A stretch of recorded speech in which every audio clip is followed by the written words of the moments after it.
Okay, in this tutorial we are going to look at how to put together our animatics. So something to note is that After Effects does a lot of file referencing. So unlike Photoshop where you can just bring in images and they save in the Photoshop format, the After Effects file will save as a project, which is a .aep, and it's going to be referencing a lot of different file types like sound, video, images. So the really important thing that you need to know is that, so this is the project file. It needs to be in a folder with all your other assets. Assets are anything that are used in a project.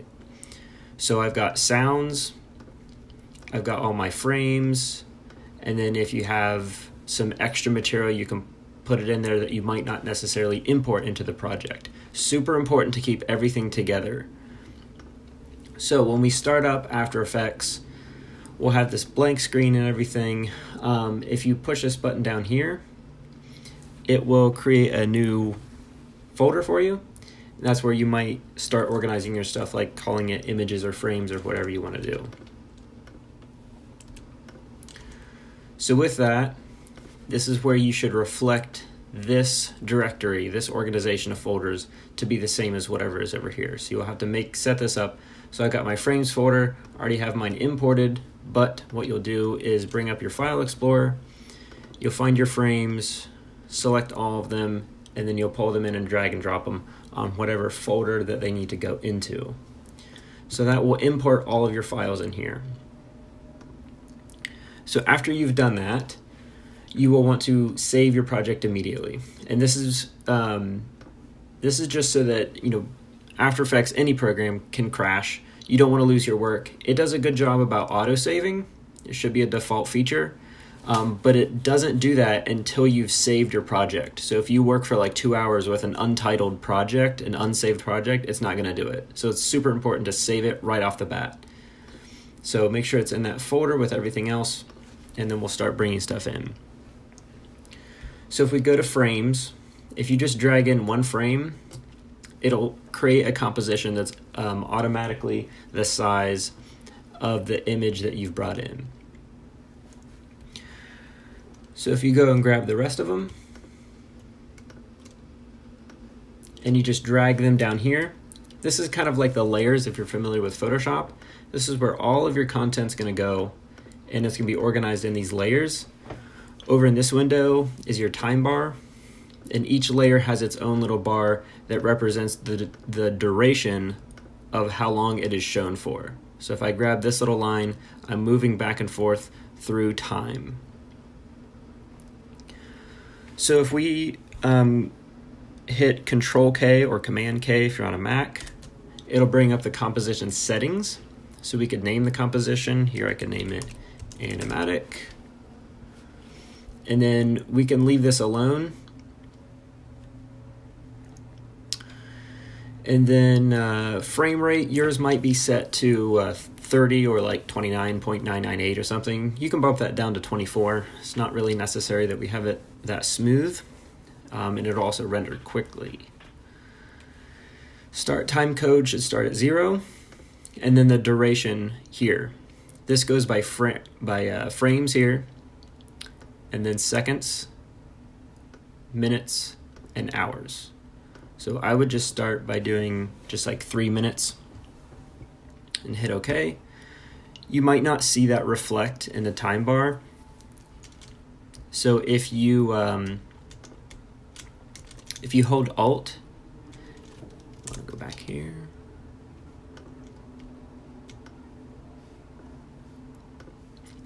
If you hold Alt and you're using a mouse, you can hold Alt and use the mouse wheel to scroll in and out. You can also, if you're just using a laptop, there's this little thing down here, and that will help you zoom in and out. And then holding middle mouse, you can scroll back and forth to pan across all the layers. Or you can grab this bar and also do that. So if I go, you can also go into compositions and do composition settings, and that's how you can get that.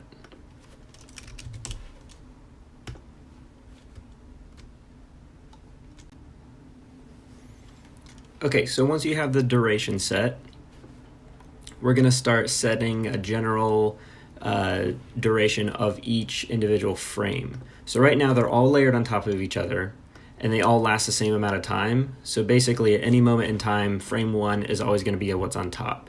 So if we would actually hide that, visibility icons are over here, then you'll see frame 2, frame 3. So what we want to do is separate all of them so they're stair-stepped so that we see frame 1 and then frame 2, 3, 4, 5. So the first thing I'm going to do is click on the first one, shift click on the last one. That'll select everything in between. If you hover over to the end of those time bars, you'll see the icon switch to this double arrow, and this will pull all of those back. So I'm going to zoom in a little bit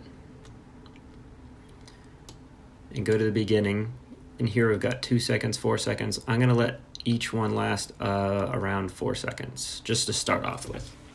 Actually, we'll switch it back to about 3 seconds. So now, if I hit spacebar, it's going to actually play it as if it were a video.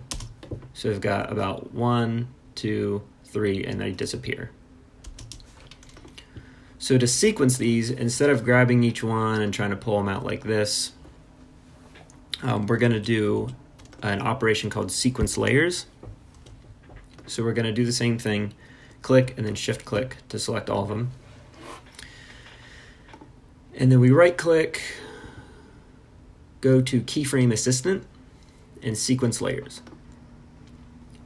Don't check overlap, just press OK. And then it sequences all of them for you. So now if we go back to the beginning and press spacebar, we've got that one, frame 1 showing for 3 seconds, then it switches to frame 1B, 2, and it'll keep progressing like that. So that'll be the general format and look. Okay, so let's say we go through this and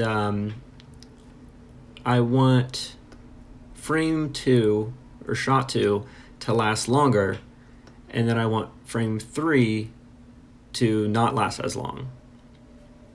So I'm going to click off to deselect. That's one thing, is you can tell the difference is they're highlighted when they're selected. So I'm going to click on frame 2. One of the things you have to get used to just really quickly is that you can see I'm moving the bar around here. This is the time bar that shows what we're seeing at that moment in time. So sometimes you might click on this and be like, why I'm not seeing this? You need to make sure that you move the time bar within that area.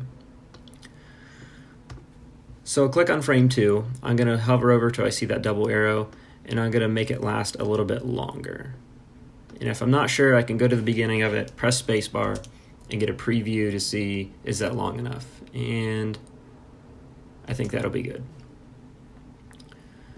Another note, that when you are pressing spacebar, you'll notice this green bar that comes up. That means that everything has been kind of like preloaded, and it's in the RAM, and it can preview it at real time. So when I press it, if you look up here, it's going to show me this little message, and it says FPS, frames per second, 24, so it's real time. So that's actually what it would look like. If your computer doesn't quite have the hardware to do that, it'll come up with this red message that says not real time, meaning that it's not playing at the proper time. And that's a big red flag, because if you're sitting there being like, wow, it's showing for so long, it's really because it's not playing it at its true final speed, because it has to process a lot of stuff. So sometimes you might have to put the cursor there, press this play button, and let it chug along until it builds up this green bar, and then go back and play it. The other thing you can do is in this little area, it says full. You can bump the resolution down, the preview resolution, and it'll be less stuff to process. So just a note there. So now that I've adjusted the time, you'll notice that it has overlapped where my frame 3 is. And now if I go through, frame 3 is only showing for this short little amount of time. So I'm going to go ahead and resequence these, and this will butt all of them back up against one another. So select them all, right click, keyframe, and sequence. Okay, and now it's back in order. So I'm going to do the same thing with frame 3. I want it to last shorter, and maybe one of these I last a little bit shorter too. and then this one lasts longer. So you'll kind of go do all your adjustments, and you'll have to continuously, if you hit Control A, that'll also select everything. You're doing the keyframe assistant sequence layers to get those kind of back in order. Now, if you have sound in there and you have to make adjustments, you want to be careful with it sequencing those, because if I start to add in sound and I do that, it's going to sequence a sound, and that may not be what we want. So that's something to keep in mind. Okay, so we've got the duration, we fixed these up. They're lasting for how long I want, and now we want to actually put in sound. So just like I did, you go find your sound, and you basically just drag it down in here. I always like to keep it, I always like to keep it below the layer that it's referencing. So for frame 1A, sound frame 1A is right below it. So if you've done your editing in After Effects, or Audacity, you've got your sound, you bring it in, and then if you press spacebar, you should be able to preview the sound as well.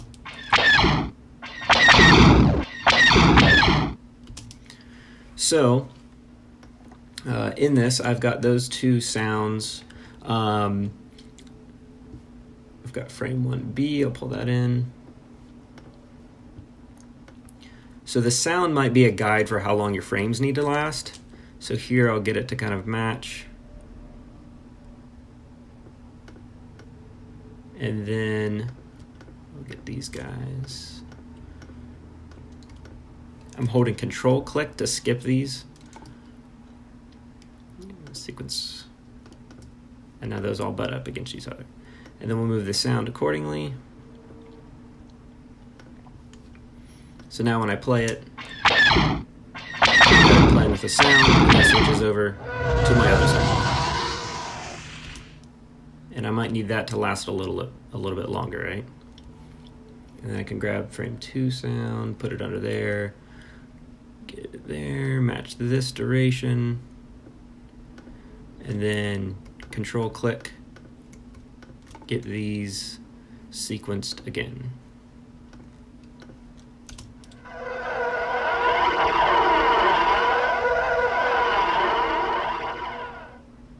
And then I can start adding in the rest of the sounds like that. Another thing, that pretty much covers everything up to this point. There's a couple advanced topics I'll cover in just a second, but if you're fine with this, one last thing I want to note. So in this one, I want to show kind of a change of state. You'll notice this is still shot 1. So I'm basically using 2 drawings to talk about 1 camera shot, which is really only counting towards 1 of the 18. So you could have, 5 different drawings in this, but it's really only counting as 1 of the 18. And this is just a way in animatics to help communicate important changes of state or important motion that might be going on within the frame. So here I want to communicate that they're coming from far away and then they're zooming past the camera, right? So that's a way that I can draw 2 different frames, and then when they play, I'm just trying to communicate that they're passing by the camera here. Something else that you can do is actually animate stuff, which we'll talk about in just a second, but that's not required. So that's one thing that you can do to help communicate some stuff. So you've got everything, all the duration is set. One last thing you can do if you feel your sounds are not loud enough, or they're too quiet, or they're too loud, you can open up this little drop down and go to audio, and you'll see audio levels, and this is where you can make them louder or quieter. Okay, so you've got everything, you're good to go. So from here you'll go to composition and say add to media encoder queue. It'll bring it up in this little window. And then what you'll want to do is click on this where it says match source, and this is just where you get some settings. You just want to double check that export video and export audio are both on. We are going to use H.264 format. It's just a compressed format that's easier and quicker. If you're interested in other ones, we can talk about that in class. Just double check that it's at the right resolution. Everything else you can pretty much leave alone. And just double check that these are both of these little triangles are at the beginning and the end. And then here you can click on this part, and this is where you might go in here, and this would be the actual name of the video that you're outputting. And then from there you're going to press play, and it will start to render everything. You're just going to let it go until it's done, and it'll have the little check mark when it's done, and you'll have your video of your animatic. So if that's all you're interested in, this video is pretty much over. If you'd like a couple little advanced topics, keep watching. So we're going to also look at how you can animate camera movements. So it's totally okay to use annotations, but sometimes it's really useful and nifty to actually animate, since you have the ability to use motion in this. So if you're going to animate camera movements, you're going to have to output a frame that looks like this. So in the InDesign document, you're going to click on that square, and then you might have to go to like the advanced workspace setup, and you'll see the fill for that rectangle, and you can just fill it to white as a reference. But you want to make sure that it's white. Don't put it on any other color. So with that, you would bring in your other drawing as a separate image file. Okay, so you don't want to put it in that format yet. If you think you're going to animate anything, you want to bring it in as a separate image. So this one's a really long panoramic that I want to basically start here and use as a camera pan that pans across this whole space. So I've drawn this frame super long so that I can do that. But I need to make sure that it stays within the frame, so I'm going to have to put like a mask on it.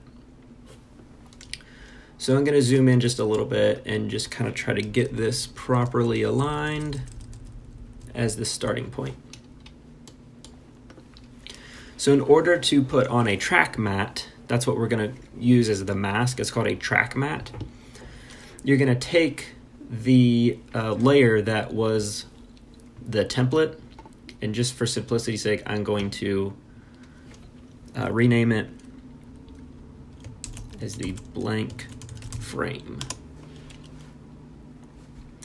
So here's that long pano. It's sitting on top of the blank frame.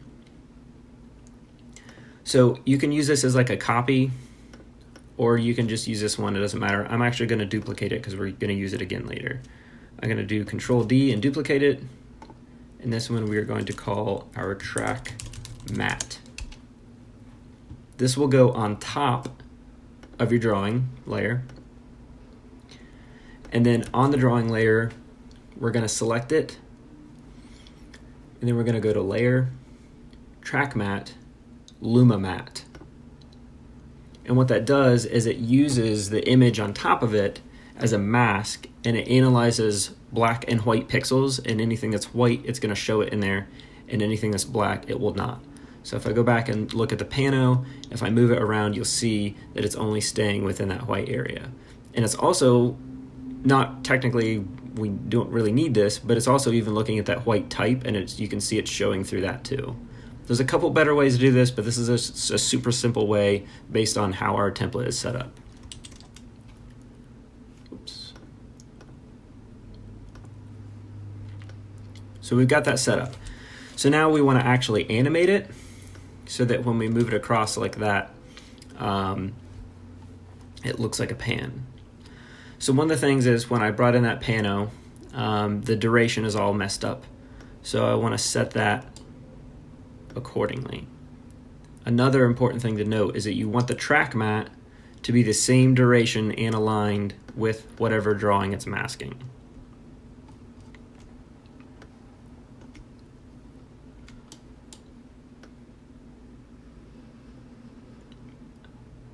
So I've got those pretty well lined up. So on the pano, I've got that lined up. I'm going to go to the beginning of it. If you need to get precise, just zoom in. You can see individual frames snapping. If you twirl this thing down next to the layer, you'll see transform, you'll see all these different things. There's a couple shortcuts if you don't want to get too confused. So for position, you'll hit P for position, and that is where we're going to actually move the layer around. So in the beginning, we're going to click this little stopwatch, and you'll see this blue dot appear. That's going to insert a keyframe and say, at this time, you're at that position. And then at the end of the duration of this one, maybe we want to hold it for a little bit.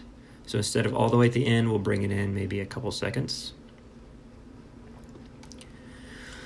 We're going to go up and grab the layer, and you see I'm moving it. If you hold shift, it'll stay at its position. And I'm going to move it all the way over to about there. And you'll see what happened is it automatically put in this other dot here. So it's saying, okay, you made a change. So between here and there, I'm going to move and it's going to animate for me. So if I start here and I scrub across, you can see it's moving it for me.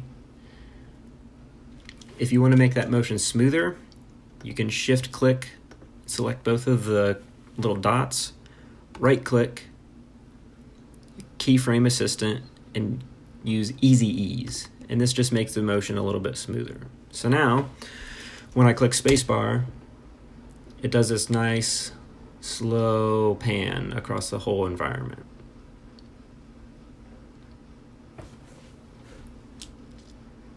I might decide this is a little bit too slow, so I grab this dot, I bring it in so it completes that motion a little bit quicker, and then I might shift click and bring these so I cut them a little bit.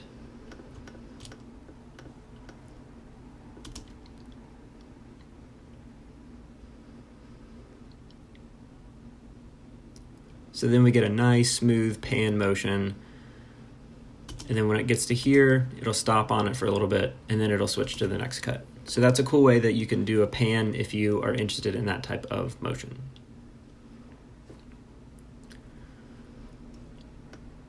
Oh, another thing, you do need to keep this blank frame under it the whole time so that your text shows up, so you'll want to make sure that matches the duration as well. And then lastly, one thing you can do is also use scale keyframes. So if I go to this one, let's say I want a zoom in it. Again, it's best to set up this blank frame. Put that blank frame on top. Make sure it's matching the position and the duration of your clip. For this one, I don't have a separate drawing, but I'll make do in the meantime. So I'm going to click on that frame, layer, track matte, Luma. And then if I were to move that around, you'll see it's kind of clipping to that area. So same thing, starting at the beginning of it, in this frame 2, I hit S for scale. I'm going to add a keyframe and then move along, and then here I'm just going to scrub and zoom in a little bit. You might also have to hit P and adjust its position. If that's the case, you need to go back and make sure that you add another keyframe.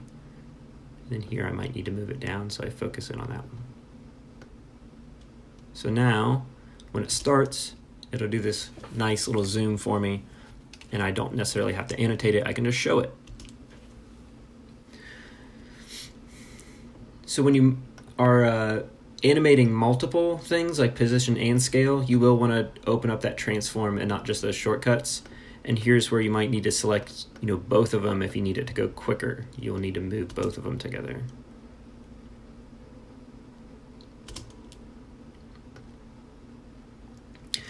One last thing you could do is actually bring in separate images on transparent layers. So there's transparent backgrounds, and maybe if you want to do like an eye blink, you could do the same thing to where you bring in that thing, maybe some eyes, you set it on top of a layer, and then you take it, use scale, and then you could unlink these, and you could squish your eyes and just set some keyframes.